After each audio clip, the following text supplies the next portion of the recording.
Good afternoon, everyone. It's great to see so many folks joining. We'll give just one more minute for others to get on, and then we will get started. And in the meantime, it would be wonderful if you could put your name, and if you're representing a PPG partner, put that in the chat for us just so we can all see who's here together. We're recording the main part of this workshop now. I think we'll try to stop the recording when we still have 10-15 minutes left in our question and answer in case anybody has advocacy or strategy they want to discuss. But we had some partners who couldn't join it and would like the main information here. So just a heads up that we're recording the main part of the workshop.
All right. Thanks again, everyone, for joining us. My name is Andrea O'Sullivan. I'm director here at Partnership for the Public Good.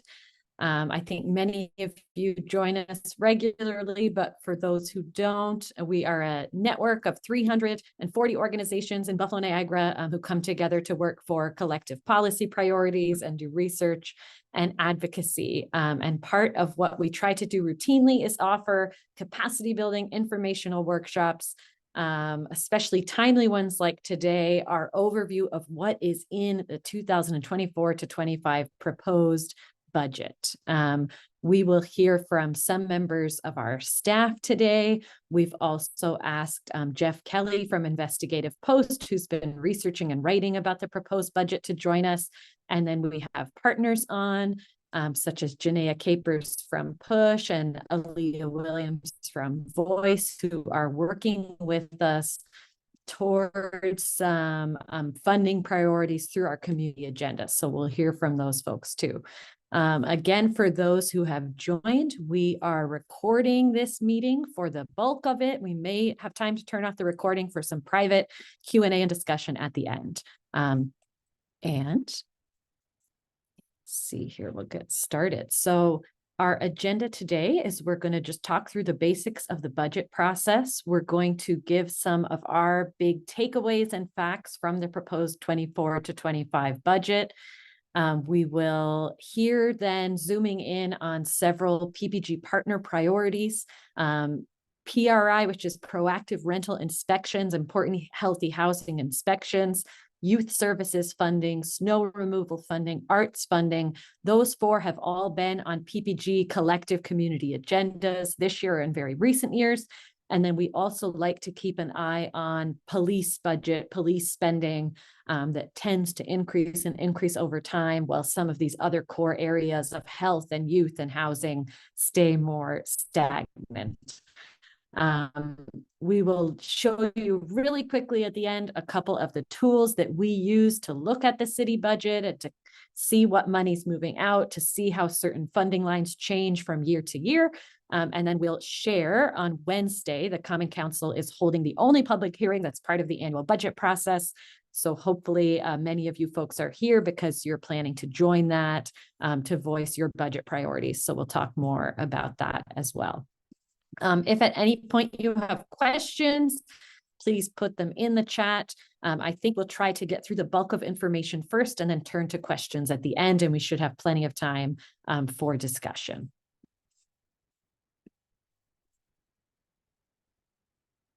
So first, just a quick look at the timeline each year. So budget discussions start inside City Hall, late in the year, right at the start of each year.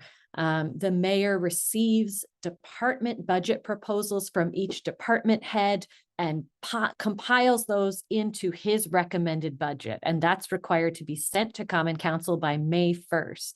The rest of the process then moves very quickly. So right now, between May 1st and May 22nd, that's the time that they're allowed to host workshops where department heads come into Common Council. They'll present, here's what's in the police budget this year. Here's what's in the Department of Permits and Inspection budget. Council members have the opportunity to discuss and show what's changed, where are there new positions or less positions, are there new programs being launched, and you can go into council chambers or watch those hearings online. They've been happening over the last week or so.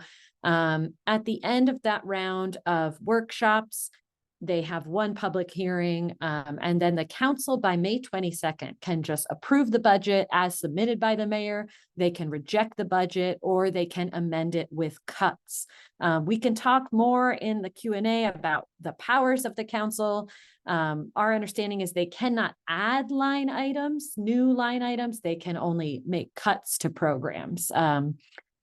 The mayor then accepts those council amendments or sends the budget back to the council.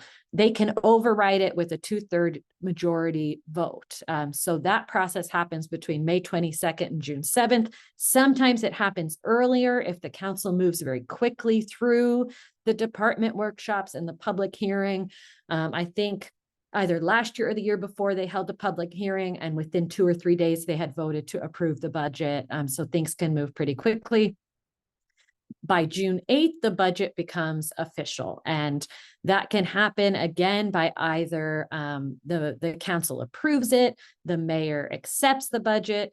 If the council doesn't take a vote by June 8th, the budget just becomes official as the mayor has submitted. So it kind of happens automatically should they decide to sit on it at that point.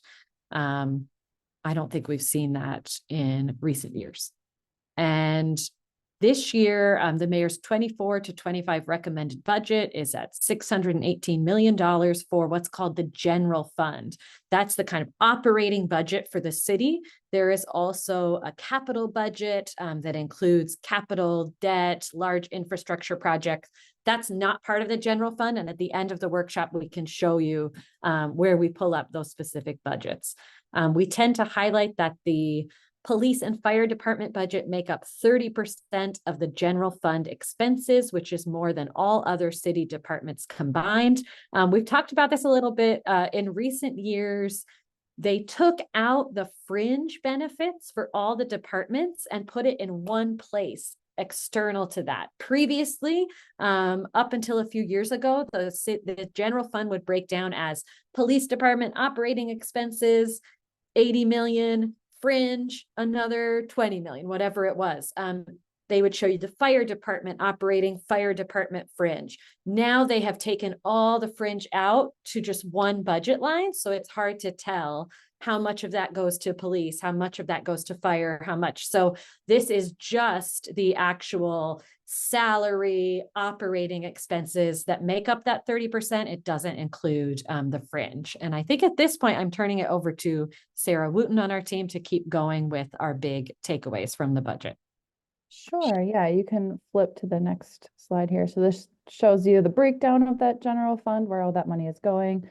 Yeah, you can see the police and fire budgets here in the yellow and white. And then as Andrea was talking about, that big gray section, that's 30% is fringe benefits.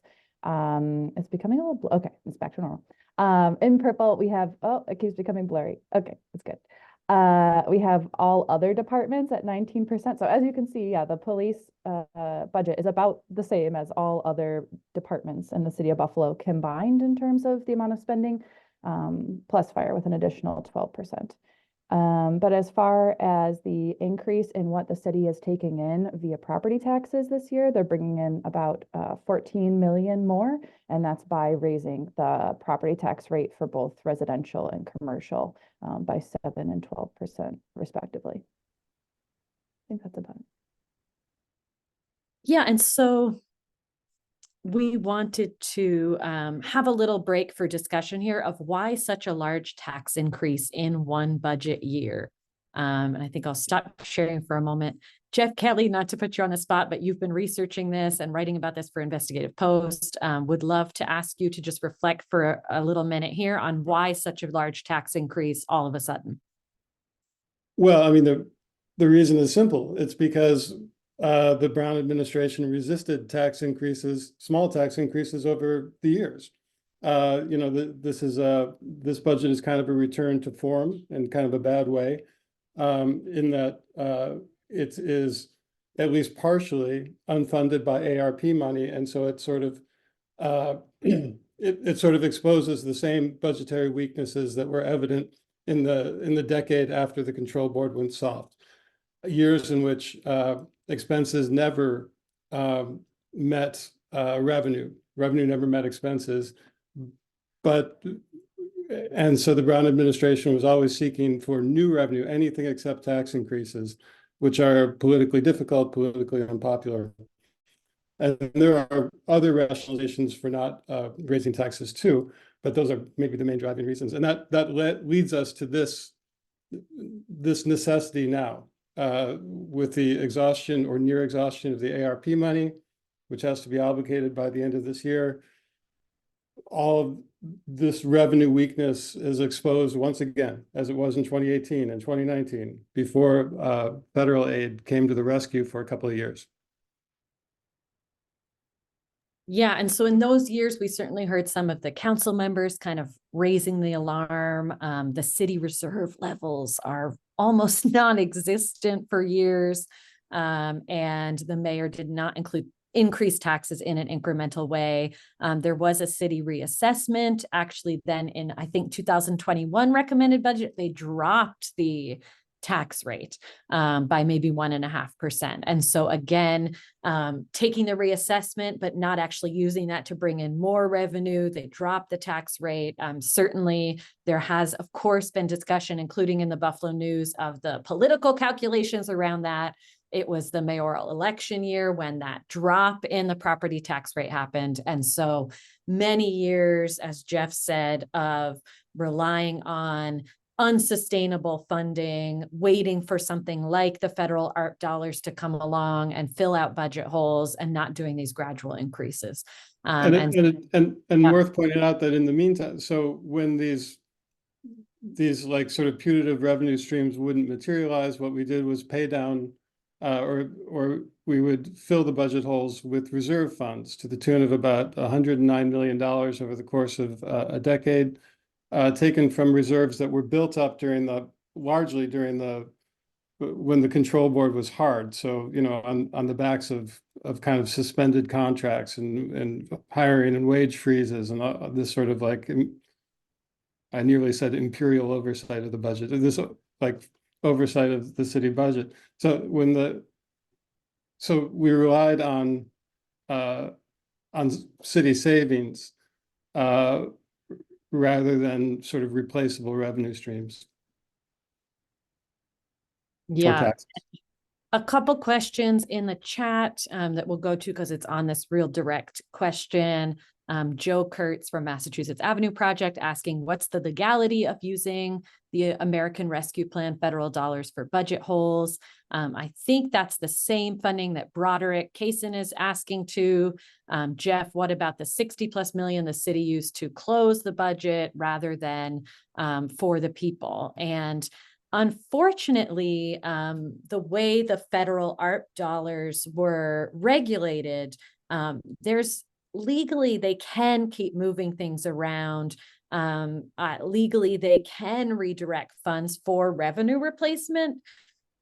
However, as folks following this will know, the mayor submitted and the council adopted a spending plan for those American Rescue Plan dollars, which included many community-based, community-led areas of projects that have been cut to move that 60 million.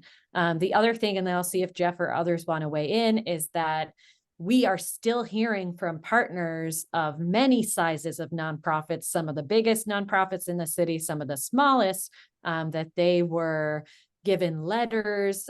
They're moving toward a contract for the ARP dollars, but they still don't have those contracts, and very little of the ARP dollars have actually been transferred out. Checks are still not cut.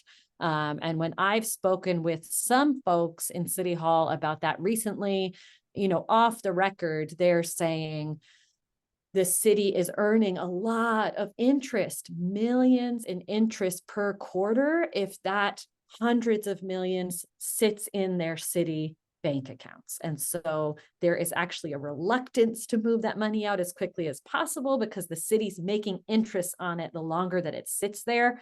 That money has to be spent by the end of 2025. And so I believe, and I certainly hope, that they're starting to move toward cutting those checks. But what that means for many of your organizations on here and for our community partners is, instead of having 2 to 3 years to administer what was supposed to be these transformative programs, folks are now going to have 12, 15 months of a program. And Lori Robinson, where the interest is going, I think is just the same thing that we've said and that Jeff's saying. It's just going to balance the budget after years of bad financial management. But anything, Jeff, PPG folks, anybody want to add on those use of the rescue plan dollars? Yeah, well, this is Richard. I just signed on, so I missed the first part. But one of my questions is, the mayor is proposing to raise the taxes in the city.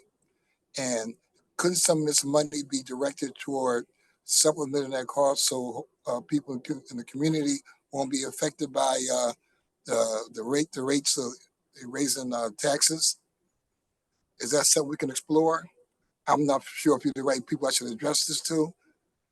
Yeah, we'll talk at the end, Richard, with more questions. And there is a public hearing on Wednesday that folks can go comment on. I expect, rescue plan dollars are not going to be viewed as a substitution for a tax increase because they're not sustainable. They're once off. And so the city is definitely looking to increase its revenue generation every year for decades because they haven't been doing that. And so, unfortunately, I think we'll keep going. We'll come back to more discussion.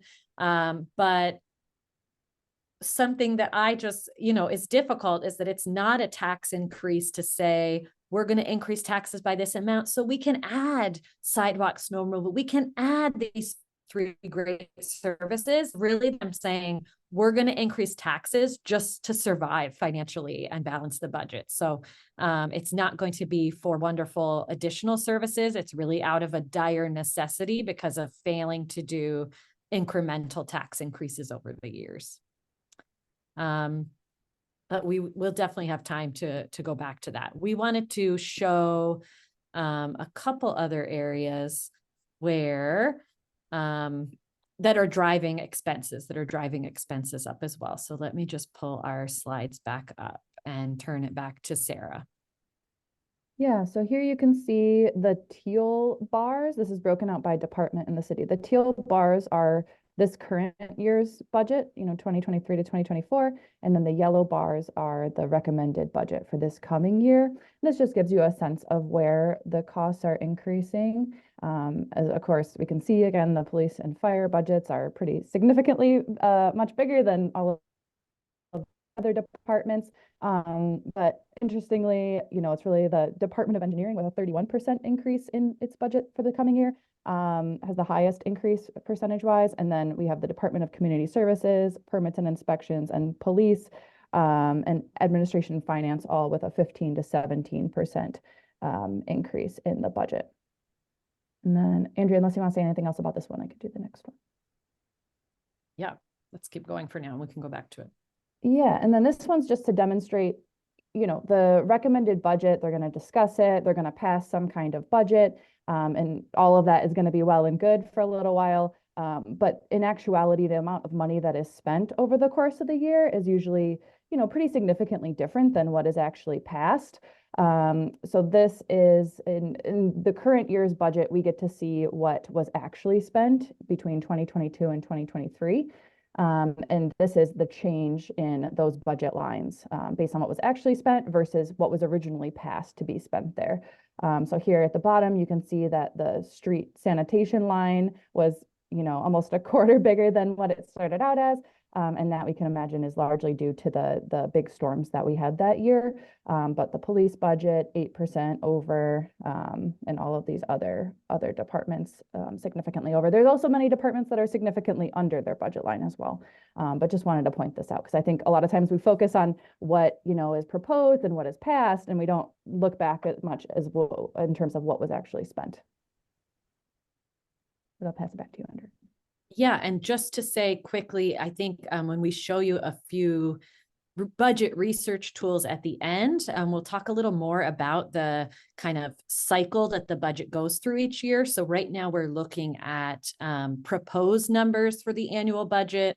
Obviously, when the council approves it, it becomes the adopted budget. Throughout the year, they can revise it. And so when we go back, this will be clear. You then can see the revised amount, and they'll kind of cut items if they know they're not getting the money out, that it's going below. And then at the end of the year, this is what Sarah's referring you to. You can see the actual amount that was spent. That's really relevant to our arts funding work, which we'll look at in a little bit too. But Keelan Earhart from our team is going to talk about settlements and some other areas of funding too. All righty. So as we all know, there was quite large settlement on behalf of the city, the police department. This past year, I believe the settlement was for around $43 million, which is, you know, ridiculous and ultimately falls on all of us as citizens and as the taxpayers. So we can look over the last few years, you know, at the different settlement amounts, and you can see, you know, it's usually around $4 to $5 million. And again, last year it did hit 40, or year to date, it has hit $44 million. I also wanted to show, you know, how this, you know, affects us in terms of repayment. I will say for the next slide, we are still trying to work if this is in fact true. But the city did take out in April a bond for $40.5 million, which I suspect, and I believe Jeff Kelly also suspects, may be a bond that they took out to pay that $43 million settlement. So this bond was taken out at 5% interest over 5 years. The city is going to be paying close to $800,000 a month for the next 5 years. And in that time, they're going to be paying over $5 million in just interest alone. You know, $5 million that could be spent on, you know, so many needed community services that are now just being paid on interest for, you know, decisions that were made, you know, with the accident that occurred for the settlement. You know, so it is really disappointing, you know, and ultimately this is now our responsibility, which again, could go towards so many better things, as we'll get into later as we discuss some of our PPG and partner priorities. And anything, Jeff, that you want to add on the recent large settlement or lawsuits against the city and how that affects finances? Well, you know, it's Keelan's absolutely right, of course, that this is money that could, well, let me put it this way. In one way, Keelan is wrong. This is money the city didn't have. So it's not as if this money might have been spent on other things. Instead, it's going to detract from services that are currently being provided. Because we must come up with $10 million a year for the next 5 years in a budget that has no leeway, that has insufficient revenue and ever rising costs. So you know, it's worse than we could have spent this on something nice. It's that we have to take away what few nice things we actually have to pay for this settlement. And yeah, as Sarah said up here, the increases in property tax and commercial tax are bringing in an extra 14.3 million per year. And so you can see how much of that is canceled out simply by the settlements, right? So again, unfortunately, we're not looking forward to the launch or improvement of services with the tax increases. It's really just, financial survival and necessity. We want to dig into several of our partner priorities as we shared. So the first, we'll go back to Sarah to talk about what's in the budget for proactive rental inspections. I know Janae is on from Push as well. So I think Sarah and Janae are going to share with us, why is this important? What has changed? Hopefully some of you have seen the collective advocacy around this in recent months.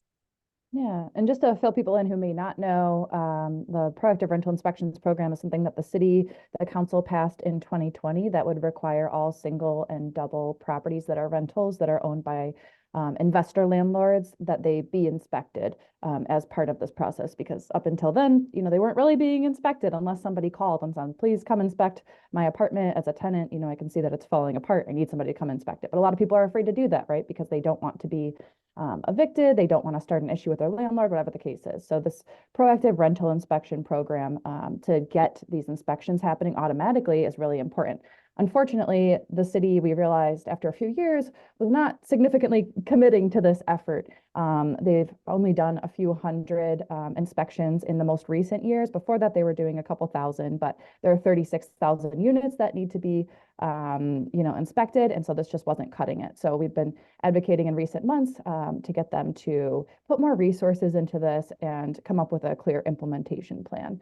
So this gives you a sense of how the budget is increasing pretty significantly this year. If the council, goes for it, which it seems like they probably will, but about an increase of $1 million. And if you go to the next slide, we can see what that might be going to. So yeah, it looks like they're planning to hire some additional folks, about 5 new positions, although the commissioner is saying different things in the council hearings. So it seems like maybe they're reassigning some folks who are doing other kinds of inspections to start doing these PRI inspections as well. But baseline, it looks like they're hiring five people to start in on this process. But I'll pass it over to Janaea to add anything and to talk about what kind of our messaging is at this point. Yeah, I think that Sarah covered it with we're trying to basically figure out what Commissioner Amder is saying with the data she is saying within the public hearings, because it is all over the place right now, especially when it comes to the how many inspectors versus 10, then it's 7, then it's 4. So getting that number clear is probably something that we're going to ask her when it comes to the public hearing. But we do see some progress because now she is taking accountability and they're going to calculate PRI. But to the report to Mayor get approved for the work. Yeah, so are you asking, I don't know if you want to say your question.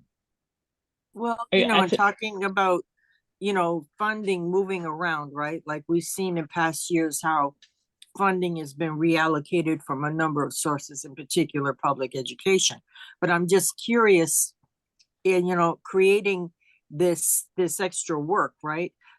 Is this another department that actually has to go and get approval for these jobs, the work that has to be done from the mayor's office? Or I'm not sure how this works out. Like how do we make sure that they have the funding to do the work now? Yeah, so the reason why it's not currently getting implemented is because it's under the mayor, like they're like underseeing it. So like the council couldn't like force them to implement it. But as for the funding, like PRI is under like the ARP funding, but it's going to be running out soon. And that's why we just spoke to like Councilmember Rivera, and it's going to begin funded through like the budget soon. So that's why you also see those increases. So hopefully and as of now too, the new hires that they're going to hire to is going to take about 8 months for them to even get started running. So the implement process can also take up to like a year. And Did just that to add, answer your question? Go ahead.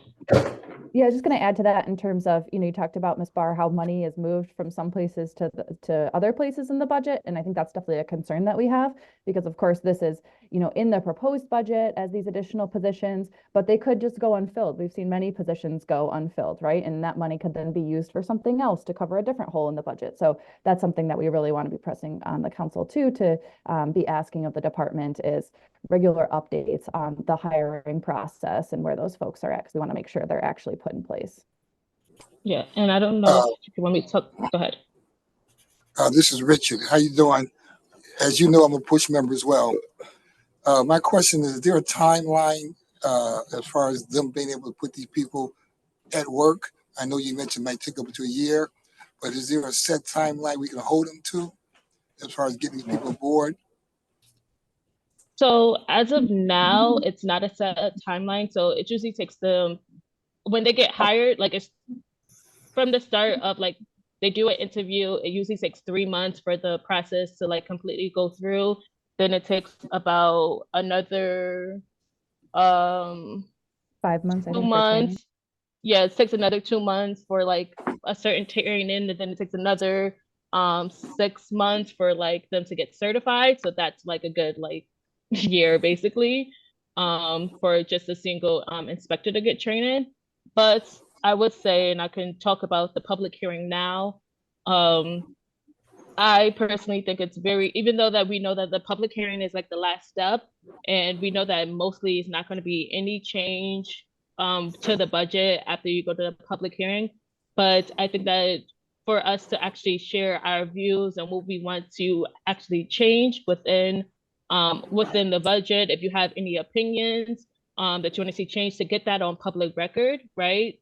It's usually they might pass it like the week later, the 22nd, because they always will say that like, oh, well, you didn't use your voice, you didn't say it. Like that's always like a narrative that they push, like if you do not speak at the public hearing. So even though you know that it might not have no immediate change, at least if you have it, at least if you put it on record, right, that will make so change. So in return, to get approved, but all the positions I fill. Yes. I know that it might get approved, but might not be filled. I know some of the council members, like Rivera, he's trying to get them to put out like the hiring, put out job positions now. And that's something that we can also speak about if we go to the public hearing, like how far, one of the things that we can ask, like, when are you going to be putting out positions?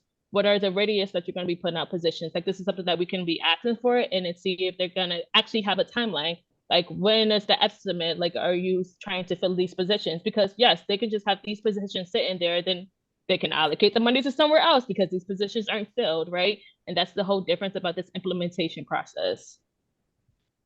And just to add real quick, the fact that this is in here, an increase of almost $1 million for these inspections, these positions, is a win, a partial win, friends, for PUSH and PPG and 38 other organizations that have been partnering with us to try to get real implementation of this. I think everything that has been said is really true, that at least they've shifted from saying, we don't have the money to do the program, we don't have the staff, we just can't do it. Now they're saying, okay, we're going to fund it, we're going to try to do it. But is the urgency that we all feel there?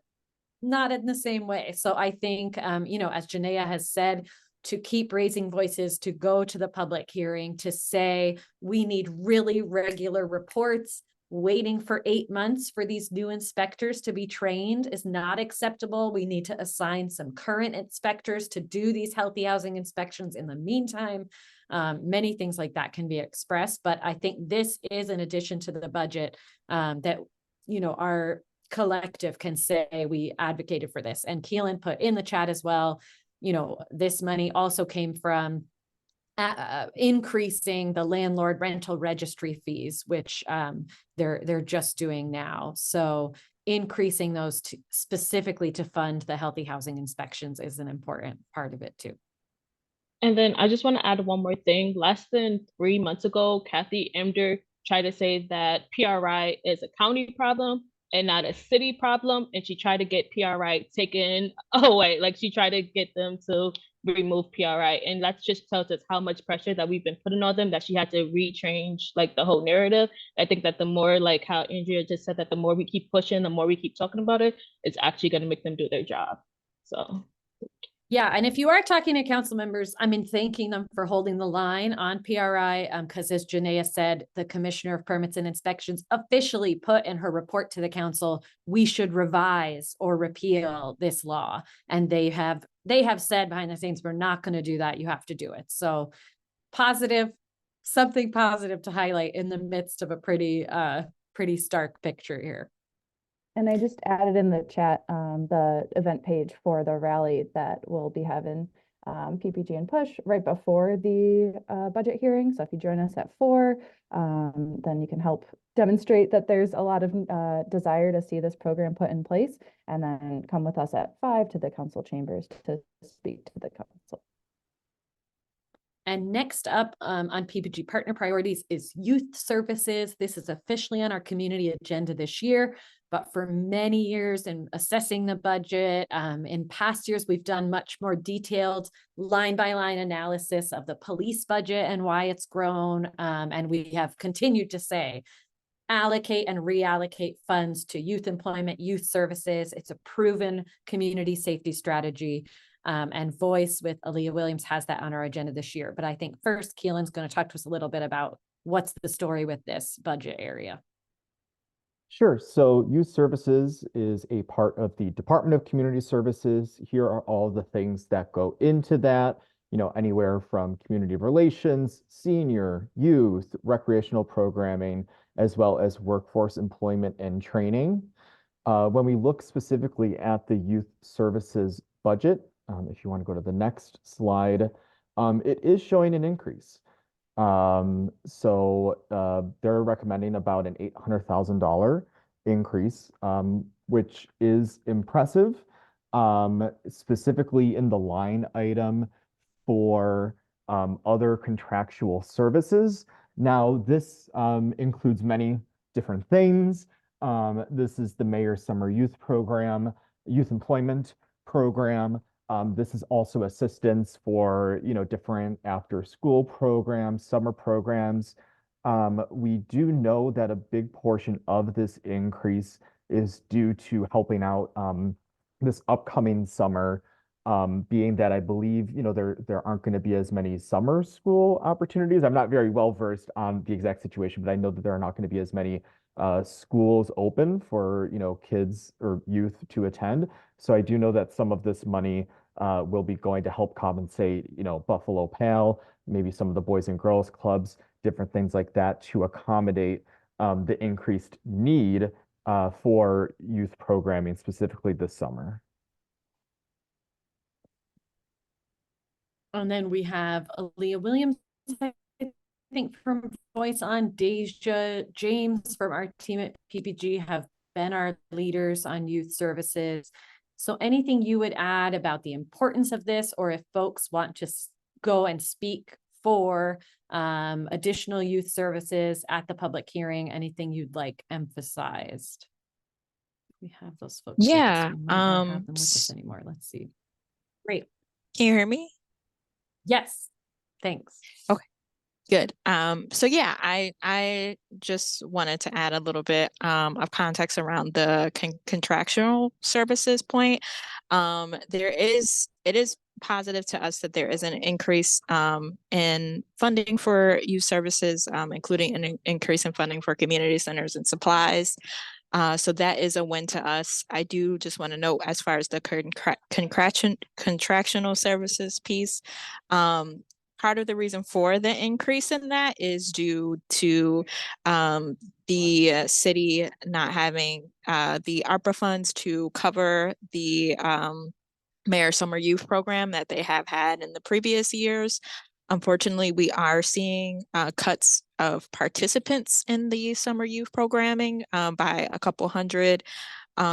but it is a program that they are still going to do. And again, they have increased funding for staffing and supplies for community centers. So we do see that as a win.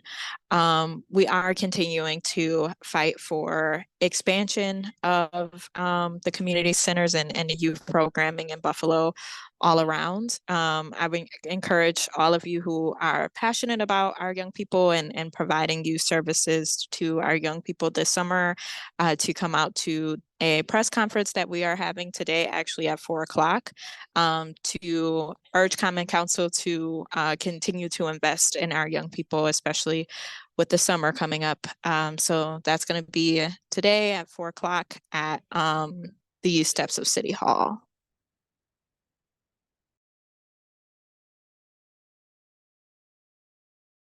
That's great. Thanks so much, Aaliyah. And if folks have more questions about youth, we can definitely bring those in once we get to our discussion. We're going to turn next to snow removal, municipal sidewalks. Snow removal was on the PPG agenda in recent years, and Keelan will walk us through this one too. Yep, so snow removal it was on the agenda last year with Citizens for Regional Transit. Go Bike was a part of it.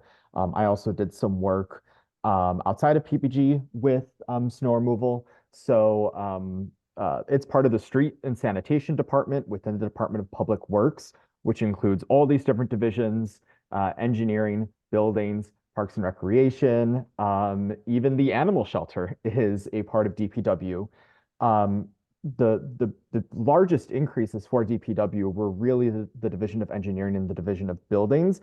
Everything else stayed about the same to last year's budget. I did want to point out that the Division of Engineering, one of the big reasons why it has such a large increase is just actually simply due to the fact that demolitions were removed from the Division of, I think, oh, I can't read my handwriting now. Oops, but $900,000 moved from the Division of Buildings, I think it was, to the Division of Engineering, which is why there was such a huge increase to engineering. Some of the other things was the operations of bridges. Bridge maintenance is a part of the Division of Engineering. And that's seeing some big increases with technical services. Bridge lighting is increasing by $500,000. And in terms of the Division of Buildings, a big portion of that 1.2 million increase is for equipment maintenance contracts for all of their buildings. One thing that I also wanted to point out for the Division of Buildings is just because as I was looking through the budgets and interested in like BMHA housing. BMHA is actually its own separate entity.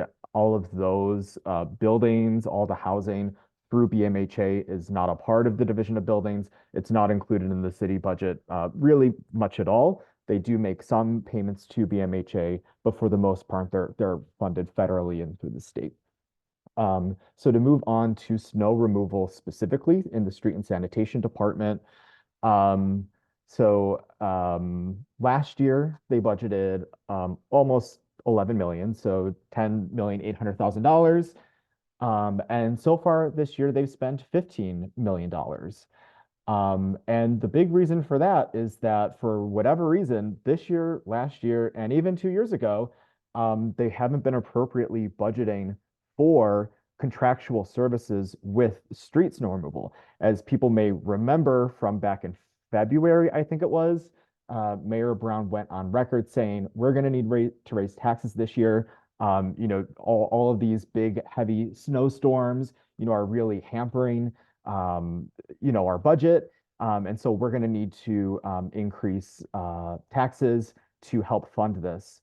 But yet again, if you go to the next slide, they are only projecting $580,000 in the budget for contractual services when last year, so far, we've spent $5.5 million. And similarly, 2 years ago for the fiscal year 2023 budget, they did the same. They only budgeted $580,000 when in reality they spent close to, you know, the $3.8 million there. So when Sarah had that slide previously that was talking about, you know, different departments and how much they're over budget, again, for whatever reason, we know these snowstorms are coming. We know that we're going to need to bring in, you know, some heavy equipment and different groups to, you know, help clear the streets. But again, for whatever reason, they're only projecting $580,000. When we come around to this time next year, we're going to see again that they've probably spent $5 million over budget just because for whatever reason, they're not budgeting for it, which is really silly. And then, sorry, one question in the chat said, you know, why is this so low? I honestly don't know. Jeff, anybody want to weigh in on that? I will just add, you know, Keelan said, there's no new snow money in the budget this year. And I had heard the mayor and the media and in the state of the city saying, we're increasing contract money for snow removal contractors. So I thought, how can that be? And I did speak, I asked that to a council member behind the scenes, and they said, the mayor just said that in the messaging, but it's nowhere in the budget. The increase is nowhere in the budget. So they kind of confirmed that. But if anybody has insights on why this is so blatantly underfunded, and yet they are announcing additions that don't seem to exist in the numbers, you're welcome to share them. Yeah. A shrug from Jeff for those not looking. So one other thing that I want to add, just because equipment was in the chat, I did see that in the year to date, I believe it was around $1 million was spent on new equipment. I don't know what that equipment is because also I reviewed the mayor's proposed snow plan is already out. Surprisingly, it came out last month in April, the proposed 2024-2025 snow plan. And actually in that, they removed, previously they had listed like the number of equipment that they would have. That number is currently not in there. It even looked as if some pieces of equipment were removed. So I'm curious to know when that snow plan is finalized, you know, what equipment did they purchase? Because there was, you know, a big chunk that was spent that wasn't budgeted for that presumably did come from the ARP funding. I can give a small comment on that. Perhaps one of the reasons that in previous years and alarmingly this year, contractual services was so a relatively small part of the street and sanitation budget is because in those annual snow plans, there was this exhaustive list of really any kind of equipment that you could attach a plow to, or that was used in removing snow. But one of the revelations prompted by the fatal Christmas snowstorm was that that much of the equipment on that list, it lists like 70 pieces of equipment year after year, at least half were not really in service, were not really usable, which is why the city has been compelled to go out and get some new equipment. But, you know, in the past, they could say, well, we've got all this equipment, so we don't really need to bring in other people. But obviously that wasn't true 2 years ago. It wasn't true last year. And it probably, even with the addition of new equipment, it seems unlikely that it will be true in the winter to come. I know, Ms. Barr, you had your hand raised. Well, I was just going to, you know, because I sit, like many of you, I sit through so many of these sessions and hearing, you know, and seeing in real time, like you did, Keelan, right? The fire department sitting in and talking about, you know, the work that they did during the times of the emergencies, the blizzards and all of that. And I feel like, and I had that sense, right? Because they packed out common council every chance that they got. There was obviously a promise. There was something that was said to make them believe that there was going to be an increase for them. And they were trying to ensure that they were putting the pressure that they were going to get that money. And it feels a lot like that's what's happened. So although it looks like there is a decrease, that's where I feel like some of the extra funding is going towards for the fire, the budget for the fire department money, because, you know, the opposition to trying to allocate funds for the people that were doing mutual aid, right? When they were at the same time trying to prove a case of, you know, they were the ones that were doing this big work. They were the ones that deserved more money. And so I'm not trying to ramble, but I feel like, you know, I mean, seeing what I saw and having a sense of, you know, that's where a lot of this funding is going to go to. That's just my opinion. I'm sticking by it. Thank you. And then one other thing that I will say with the snow removal, so again, trying to advocate for a municipal sidewalk snow removal pilot program. Neighboring Rochester and Syracuse both have a program. Rochester's been doing it for almost 2 decades. They do the whole city. Last month, a few different community advocates, including the Common Council's Bicycle and Pedestrian Advisory Board. The advisory board passed a resolution calling on the city to fund a 50-mile pilot program at $750,000. It went to the Community Development Committee. They declined to do something about it. They're not interested at this time.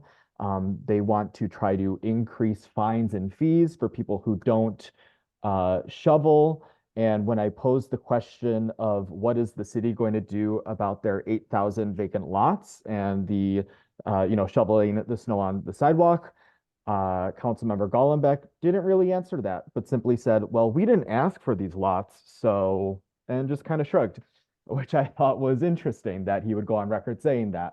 But going back to municipal sidewalk snow removal, unfortunately, yep, that's not in the budget. And it's not something that they're interested in at this time. Much like you, Ms. Barra, was also laughing at that response.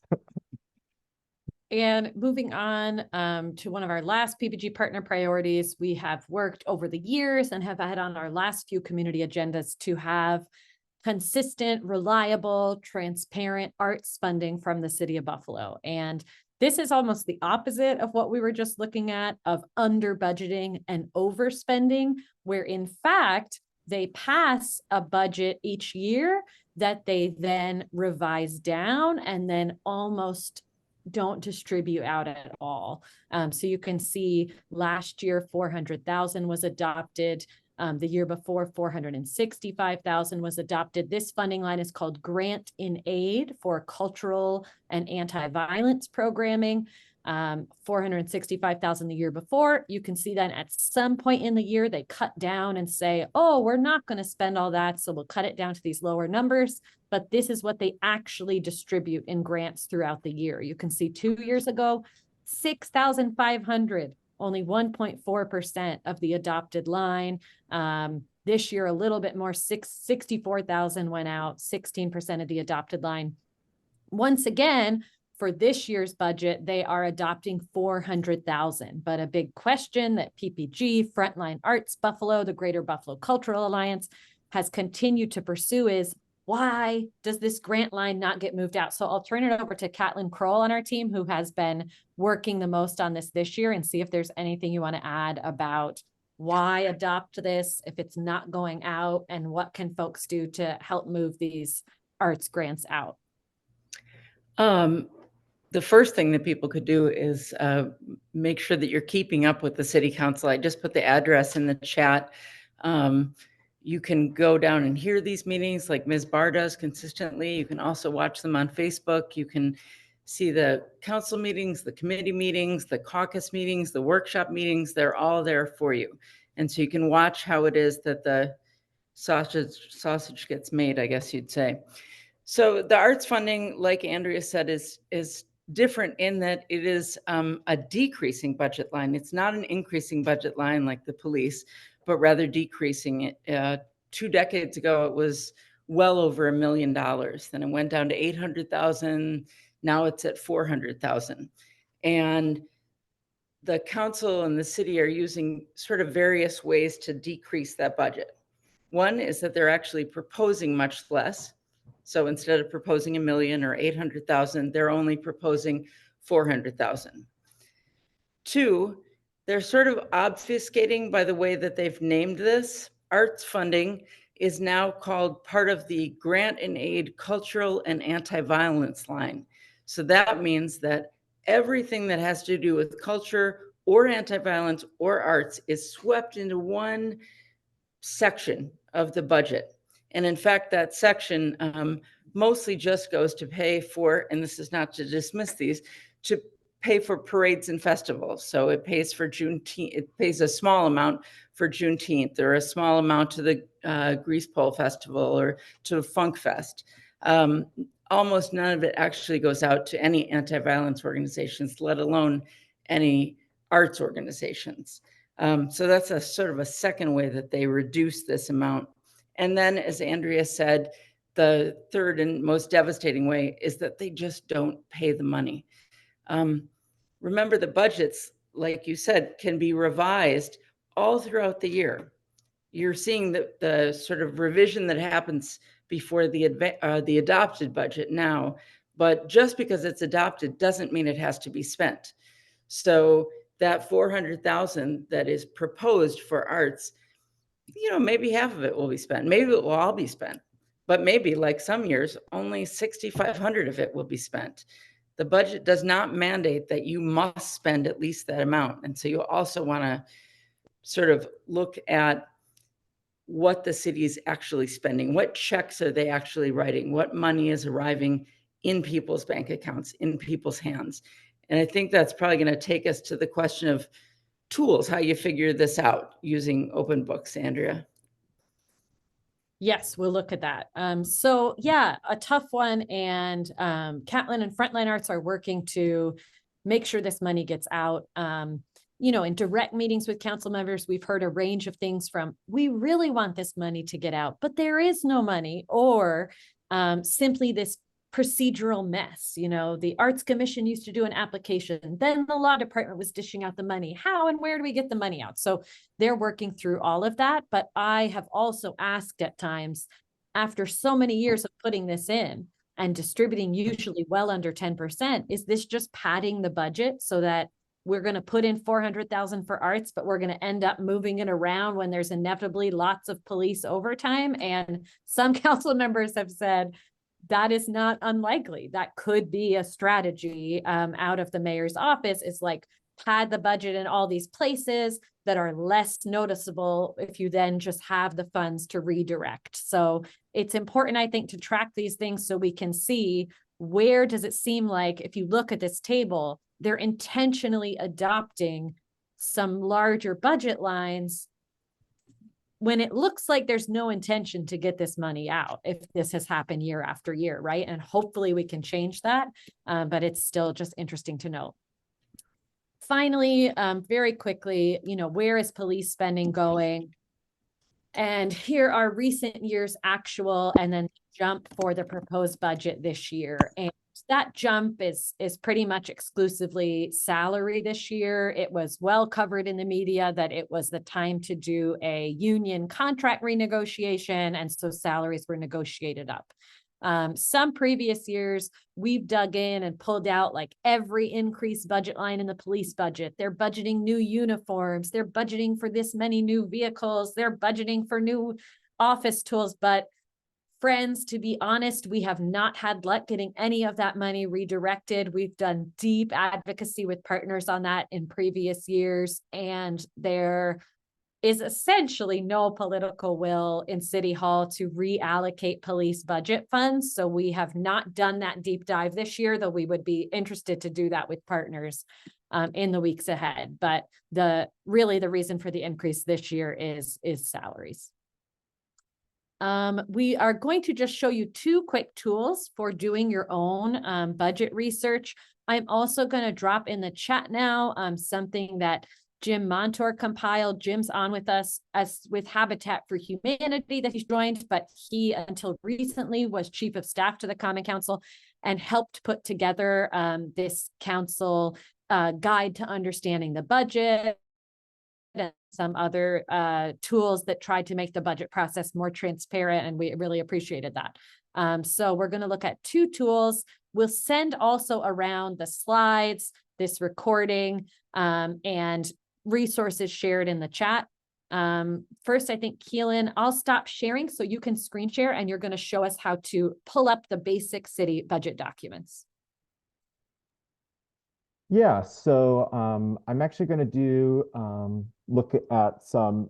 So when filling out the survey to RSVP, we had asked a question about if there's anything you're interested in learning or discussing. So some of the budgets that I'm going to pull up is based off of some of those responses, and also just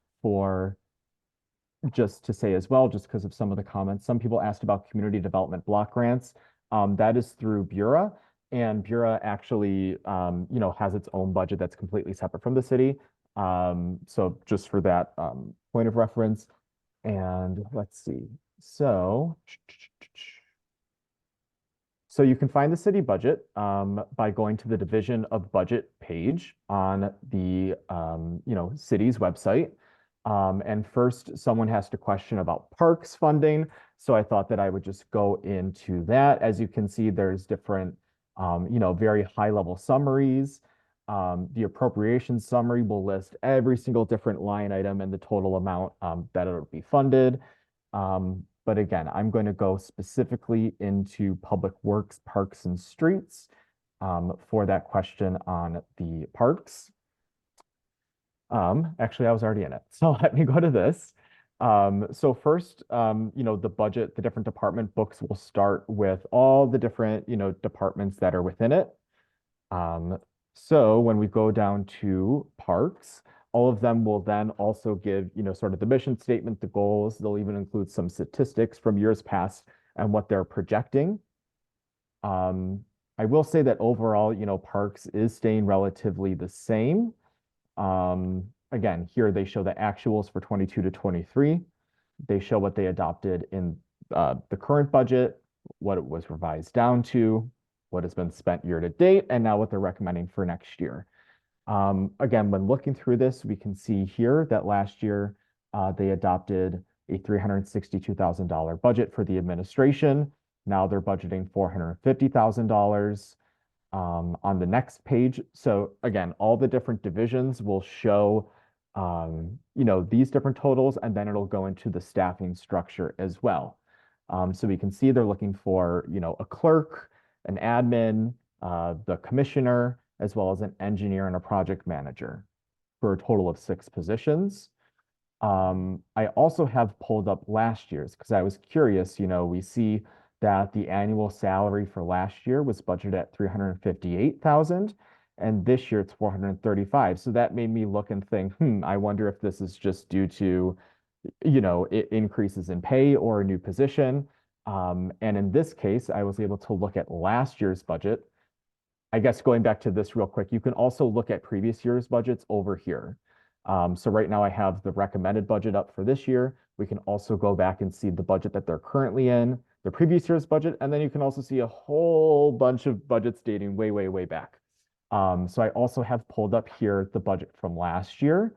And again, when we go down to look at the salaries, I noticed that they have added a project manager to the Parks Department. So last year they did not have this project manager position in there, and now they do.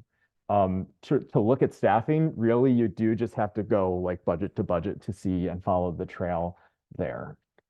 So that's parks. And again, you can keep going down to see all the different, within parks, there's many other different, departments within parks or different divisions.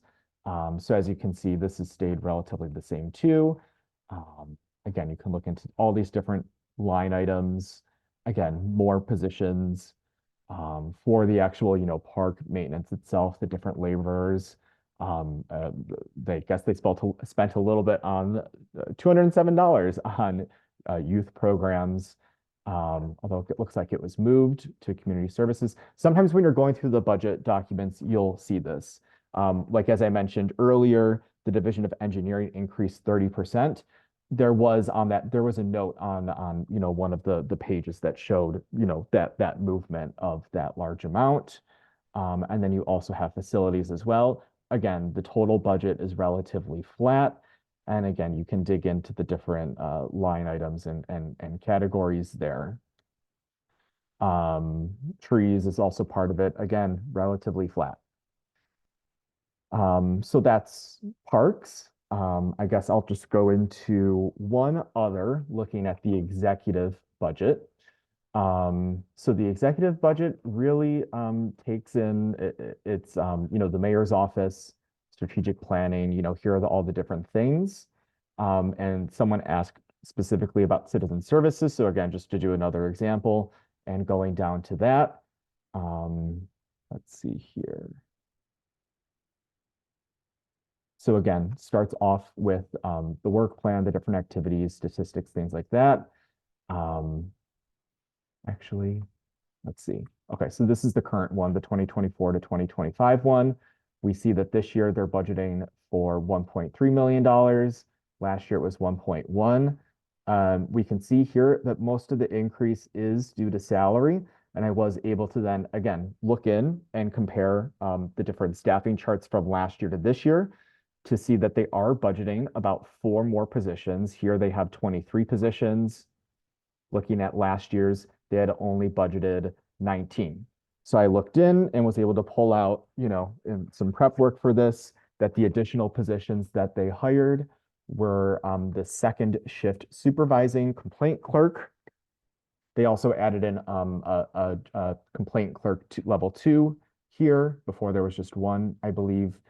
They're also adding in a Spanish speaking complaint clerk that was not included in last year's budget. And then finally, they are also adding in this community crime prevention manager. This is also a new position. So again, very high level overview. I see Ms. Barr, you have a question. Yeah, I like way back in my brain, right? I vaguely remember sitting through some common council sessions where some of the department heads came in and they were questioned about positions that had not been filled over a prolonged period of time. And there were some finances that were like laying and waiting for some of these positions, right? And so, I mean, do you have any recollection of that? Because I feel like they got chastised, but at the same time, if I remember correctly, there was some money already attached to those vacancies that they were supposed to have filled long ago, and they were getting pinched on that. Mm-hmm. I would just say for vacancies, I'm not sure, how to find that without except looking at the year to date for what was spent. Because sometimes you'll look at a salary item. I mean, let's look and see what's been spent year to date. So through the end of April, they've spent $733,000 out of a budget of 1 million. So if I were to do real quick math there, they've done 70% of the budget. There's 2 months left. So maybe they would be under budget at that point, but really that's just the way to tell. Sometimes it's very glaring that the year to date is clearly low. If it's April 29, the budget season ends the end of June. And if they've only spent 50% on salaries year to date, it's probably pretty clear then that, they had vacancies. But other than that, I'm not really sure if anyone else knows how you would identify those vacancies. Catlin? I was going to just say that vacancies are an enormous area of sort of contention between the mayor and the council. They're definitely used as a space where there are sort of enormous changes in the amount of money that actually gets spent in the budget. There's something that the administration holds on to pretty tightly, even information about when there are vacancies. So it can be quite difficult to find out when the budget allows for more people to be hired in a position than have been hired, because the less information that's out there, the easier it is to sort of move money around. And then one last thing that I'll go over before I turn it over to Andrea, just because this was another question and relates to our partner priorities around language access, and also because it's within this budget as well. As part of the executive department is the Office of New Americans. We have been trying to advocate for the Office of New Americans to have its own standalone department and division with its own budget item. And it does not. And that is also not proposed for this year. If we go into the executive department, which again includes the mayor, the chiefs of staffs, the deputy mayors, that is where you'll find the positions for the Office of New Americans. So again, here we see Director, Office of New Americans. I believe now that this department also includes ADA and the Chief Diversity Officer. I think that might all be lumped in as one, if I'm remembering correctly. So again, language access and, more services for immigrants and new Americans is one of our priorities. We didn't have a standalone slide for it just because it's again, not funded as a, fully, full department. It's just lumped in with the mayor. And with that, do we have any questions before we move on to going through open book?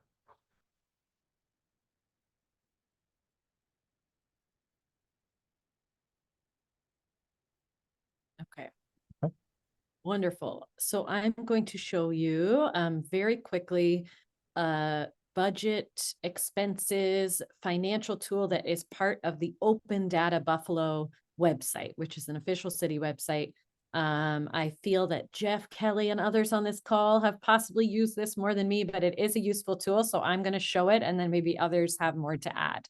So you can go to the Open Data website at data.buffalony.gov and select here Open Book Buffalo from the set of tools available. That will bring you to this page, and this shows that they have various data sets. One is called Checkbook, and that's looking into the real city expenditures. One is payroll. One is the operating budget, which would pull out in an interactive way, which will look at some of what we've been talking about. What is the budgeted amount versus the revised amount versus what they actually spend? And then you can also explore revenue. How much is coming in from parking tickets? How much is coming in from permit and code citations, things like that. The other way you can do this is just click straight on this big header, Open Book Buffalo, Open Book Buffalo. Click straight here, and that's going to bring you to a general opening page here. And if you don't know where to start from those data sets, this also breaks things out. All city funds, general fund, vendor payments, payroll. You can actually just ask a question in this box, and this shows you kind of common questions. Where do our revenues come from? I don't know if these are actually common questions or just kind of suggested items here, but if I want to pull up what we shared with you about arts funding, I know that budget line is called Grant in Aid for Culturals. So I can type in, the way they include it in the budget is GIA Cultural. My internet's going slowly, but this actually does pull up suggestions for you usually. And so it would populate this right away with GIA, cultural and anti-violence funding, and pull up this main page for you to look at.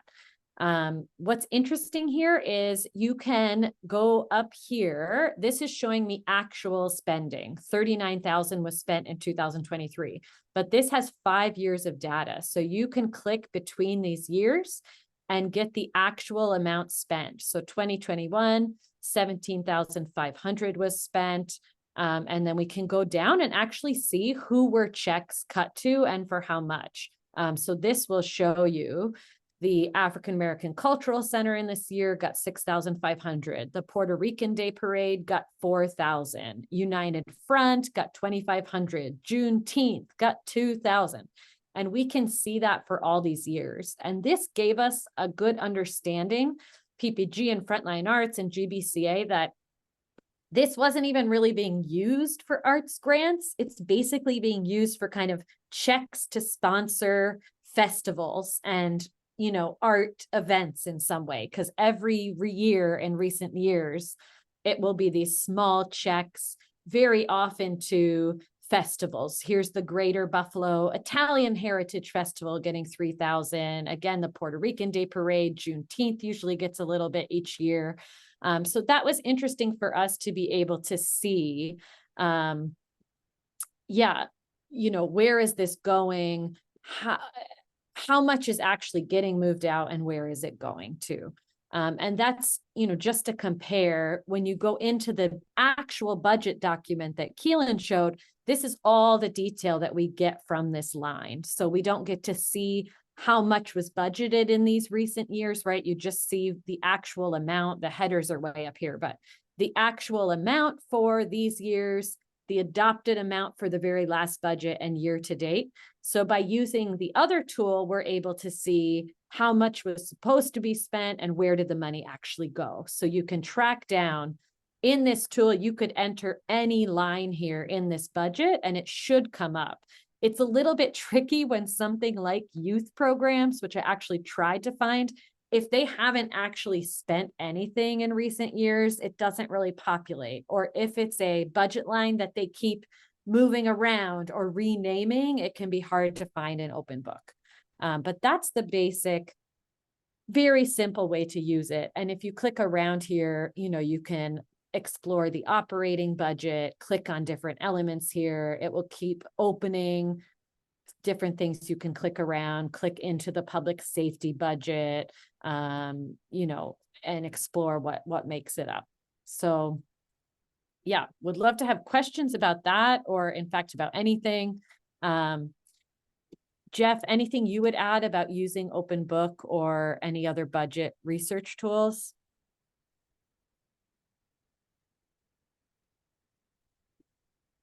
Oh, I think you unmuted and remuted somehow. There we go. I think that's right. Yeah, as you pointed out, there's a lot of different doorways into the same data, and it's worth trying the different doorways because they end up revealing different things. And it's also worth checking also somewhere on the page, any page you're on, it should show when the data was last updated. Typically, it's updated, I think, about once a week, but you got to check because sometimes it's not. That's the only caveat I would give you. We have a question in the chat from Nick about the salary increase. So that was strictly due to the new union contract. There are no new budgeted positions. Last year, there were 812 positions budgeted, and there are still 812 positions budgeted. Large amount, but yes, it was just due to salary increases, no new positions. And I would just add, of course, we would hope that our city administration would use a collective bargaining renegotiation, that increase in salaries to get something in policing that many of us want. An example could be to improve police discipline procedures, but none of that came through. Like, it would have been great with such large salary increases to negotiate for some other community benefits, for stronger community tools in police discipline. But obviously all we got was the salary increase. Here's the info in case people are dropping off for the public hearing. We'll share that as well by email. Miss Barr, please. Yeah, I have to be in Philly for a food conference. I'm just wondering if it's possible to forward a statement. Will they accept that, or do you just have to be in person? I think they may have that option for that. Oh, perfect. Thanks, Jim. Or if I just put a link in the chat, there's a form that you can fill out and that will put your comment on the public record. Thank you. Got it. Thanks, Jim. And we'll send that around by email as well. Anna Falikoff asked in the chat, did the mayor make any progress in getting increase in New York State aid to municipalities funding? They did get a small increase. Can anybody remember what that was? But they got a small increase. 5 million. 5 million. That's right. They got an extra 5 million this year. And that was covered. They said they wanted more. I think, again, there's a challenge with relying on that as revenue because it's unpredictable, right? So it's not the same as the tax increase because it's unpredictable from year to year. Jeff, I think you looked at that. You also, in a recent article, looked at areas where, using the tools we've shared, the city is over projecting revenue. So I think one was as simple as parking tickets. They're over projecting how much they're going to collect, even though in recent years they've collected this lower amount. And maybe you can speak a little bit about that. There were a few areas that you highlighted, and that's worrying because it continues the trend of poor fiscal management, right? If they're saying, here's these areas, we're going to get all this money, but recent years shows they have not collected that much. Again, something's going to end up having to be cut or redirected to fill those gaps. Yeah, so it's all these little budget lines. It's not, I mean, they're the big ones, right? The major ones are property sales tax, aid from New York State, and our share of the county sales tax. But then there's all these little things, like parking tickets, revenue from parking meters, and various other fines and fees, all of which are routinely over projected, because you got to find the funding for the expenses side somewhere, so you fudge the lines a little bit. But this year, as in past years, we can see how much money the city has actually collected year to date, and a projection for how much it's going to collect for, let's say from parking meters. And yet the city budget's like $1 million or $2 million more than they expect to get this year. And there's no rationale for how they're going to achieve an extra $1 million or $2 million. And so you add up a bunch of these lines, and pretty soon you're talking real money. There's like $10-12 million that is being sort of over projected, and which is not going to materialize in the end. In the last 3 years, we've been able to use revenue replacement from ARP funds. We've been able to shift some of the ARP money that was supposed to go to programs, as described in the mayor's spending plan for ARP, and shift it to revenue replacement. Prior to the ARP money, we used the city reserves, as I said earlier, to the tune of like more than $100 million over a decade. That's what we're going to do again this year when these budget lines fall short. I mean, we're already forecasting using $15 million in reserves to balance this budget. That's on top of the tax hike. Odds are that there's going to be shortfalls along these little budget lines that add up to many more millions of dollars that will have to, and that money will have to be found somewhere too. Some of it will be found because they often, in some departments, not notably police and fire, they over project expenditures, sometimes through the use of unfilled positions, and other times through other cost cutting measures. And that's the case this year too, as you look at sort of the projection over the next 2 months leading to the end of the budget year. But in the end, there's always money that needs to be made up, or at least there has been in previous years. And that looks like the case this year too. So it's, like I say, it's parking, it's fines and fees, it's various little things that add up pretty quickly. And Jeff, and Keelan is shaking his head too. I'm sure other people are. Okay, so your example was fines related to parking tickets. Okay, so how does one even know? No wonder they're so off with their budget expectation. How does one even know what to anticipate this year?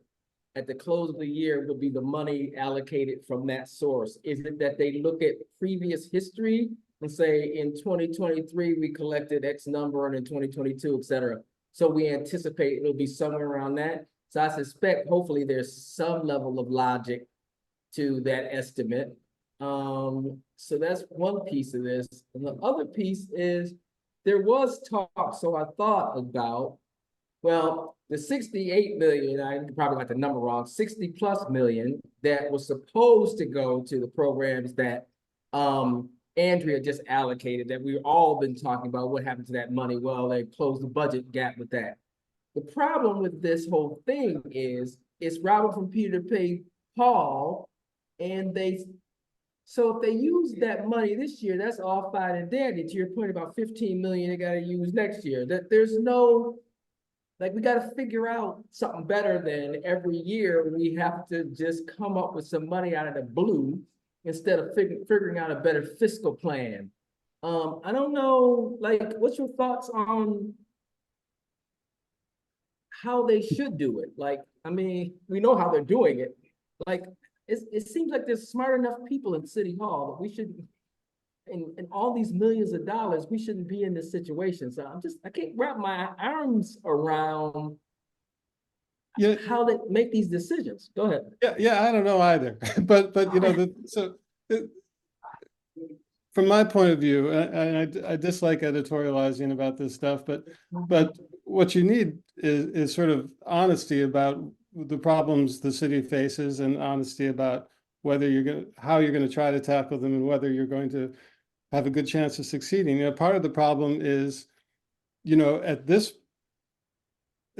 time of the year in the city's, you know, fiscal year, what the administration does is they come and tell us a story about the city's finances, and about how they're going to pay for things going over the course of the next year and over the course of the next 5, and they're sort of looking at the out years.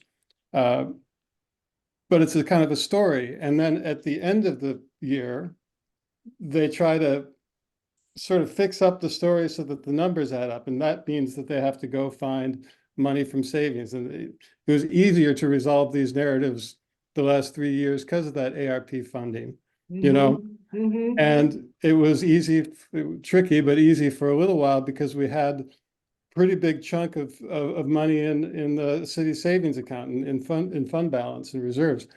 But that money is kind of diminished. Now it's sort of built back up again in the last couple of years, thanks again to the federal COVID aid.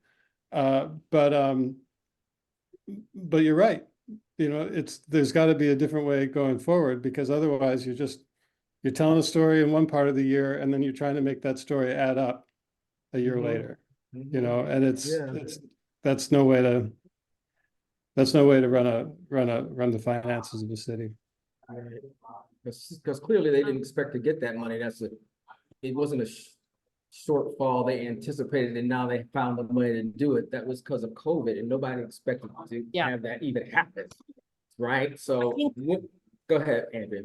Oh, I was going to say, I mean, in short, I think we just would have been looking at a sudden tax hike like we are now sooner. They would have just had to turn to that sooner. And before we go to Aaliyah, I just looked real quick to see how many positions they budgeted, because maybe you can make the case if you're going to add more enforcement officers, but they have the same amount of enforcement officers budgeted from last year to this year, you know? So how are you going to expect to raise $2 million more or something if you still have the same staff? And I would love to know what they have allocated that related to that in OT, in overtime, because there was also a discussion about we're going to decrease overtime. Well, if you haven't increased the workforce, and oh, by the way, you've got a lot of people coming out for retirement from the city, that you may or may not replace those people. So you need overtime because you don't have enough full-time people in an 8-hour day. I'm not even sure that's a reasonable expectation. I mean, I can see how much money I'd love to see where they allocate, what that dollar amount for OT is. That's gotta be huge right now.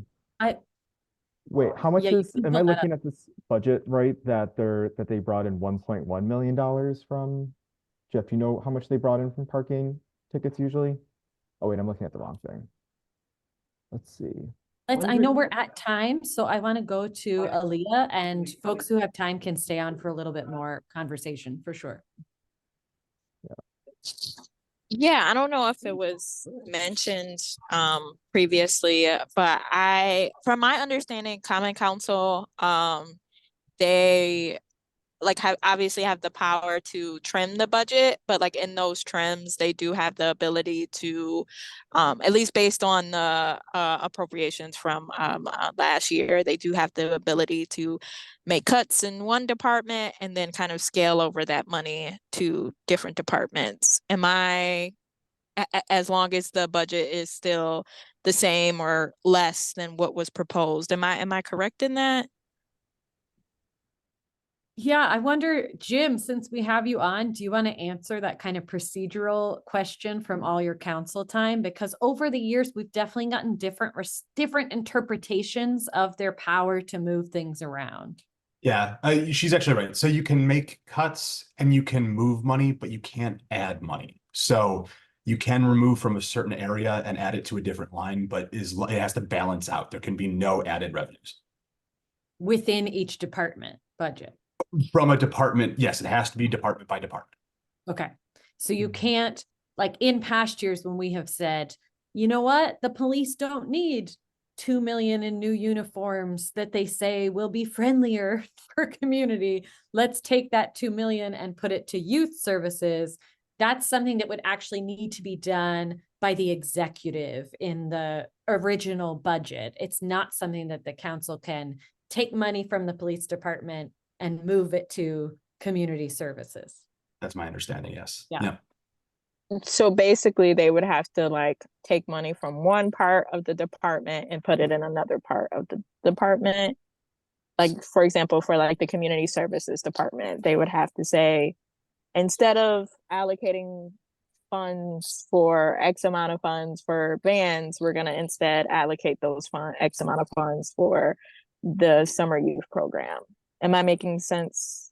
I think that's right. I think that's right. And that's also why, you know, for partners that really want to influence the budget, starting well before May is the way to do it, because of course, all kinds of negotiations happen behind the scenes and council members interact with the mayor's people and say, we want to see a new $1 million in community services for a youth program. Like, but all of that, unfortunately, is happening behind the scenes rather than part of the official process of submitting the mayor's budget, revising and approving it.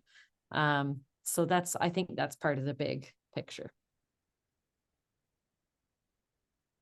Friends, Keelan, do you want to stop the recording? And thank you all so much for coming.